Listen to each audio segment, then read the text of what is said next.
एक समय मानवता भी बहुत अधर पे थी, तो उसको बताने के लिए रामचंद्र प्रभु आए, मानव का रूप लेके आए।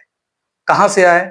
जहाँ पे वाक जो शब्द है, जहाँ पहुँच नहीं सकते हैं, जहाँ हाथ छू नहीं सकते, जहाँ पाँव जा नहीं सकते। कहाँ पे आए? जहाँ हाथ छू सकते हैं, जहाँ आँख उनको देख सकती है। माता पिता दशरथ पिता हुए, माता कौशल्या माँ बनी और नर के रूप में वो आए। अब वो भी नर है और हम भी नर है, ये हम दोनों एक समान है ऐसा नहीं बोलना है। क्यों? एक व्यक्ति कुएं में गिरता है, एक दूसरा गिरता है उसको बचाने के लिए। दोनों ही गिरे करके हमको हाथ नहीं बटाना है, अरे आप गिरे हो करके ताली नहीं बजानी, नहीं। हम गिरे हुए हैं, हमको बचाने के लिए आया है। तो ये जो उतरा है ना, कुएं में जो उतरा है, ये उतरे हुए के लिए संस्कृत में एक शब्द है।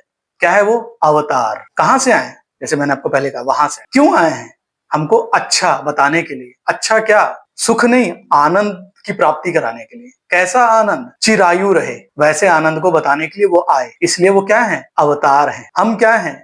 गिरे हुए हैं। मानवता गिरी हुई थी, उसको उठाने के लिए राम अवतार लेके आए हैं। तो वो नर हैं, हमको उनको देवता की तरह देखना है। क्यों? क्योंकि वो हैं नरंचैव नरोत्तमम, नारायण का रूप लेके आए, 4 रूप में आए। लेकिन वो क्यों आए? दिखाने के लिए कि धर्म का आचरण हर एक व्यक्ति के लिए कैसा होता है। हम सब मेजर्स हैं, बात नहीं सुनते हैं। तो हमको बताने के लिए पिता खुद क्या करेगा? सुबह उठेगा, जल्दी जल्दी नहाएगा, देवता अर्चन करेगा, संध्या वंदनम करेगा, ऐसा रोज करते रहेगा और ऐसा देख के फिर उसको देख के उसका पुत्र भी शुरू करेगा।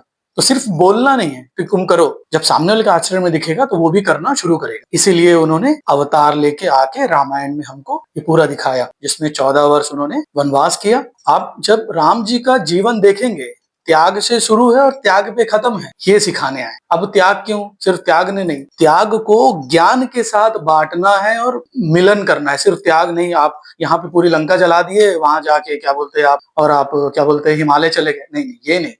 त्याग का असली मतलब बताने, जहां आप हैं वहीं त्याग है। आपका मन त्याग में डूबा हुआ होना चाहिए। मैं मेरे लिए काम नहीं, मुझे देने वाला तू है तो तेरे लिए। त्याग वहां से उत्पन्न होता है। यही उपनिषद का सार है। तेन चक्तेन पूजन्ते वा, मैं और मेरे लिए नहीं, ये सोच के जब आप करोगे तब आप उसके लिए कर रहे हो। तो जो कर्म से आप डूबे हुए हो, वो कर्म में आप नहीं डूबोगे। कैसे? आप कभी, जो एक व्यक्ति कटहल को काटना नहीं जानता है, वो जब काटेगा तो पूरे उसके दूध जो है उसके हाथ में चिपक जाता है, उसका गंध, उसके पूरे कपड़े खराब हो जाते हैं। लेकिन ज्ञान के साथ जब व्यक्ति काटेगा, पूरा तेल वेल हाथ में यहां तक लगाता है, उसको काटेगा, उसको कोई चीज नहीं छूती है। तो कर्म को उसने किया है लेकिन वो उससे चिपका नहीं। तो अंदर त्याग के रखो, बाहर हम ज्ञान को रखें, ऐसा रामचंद्र प्रभु बताए। ऐसा आपको आचरण करना है।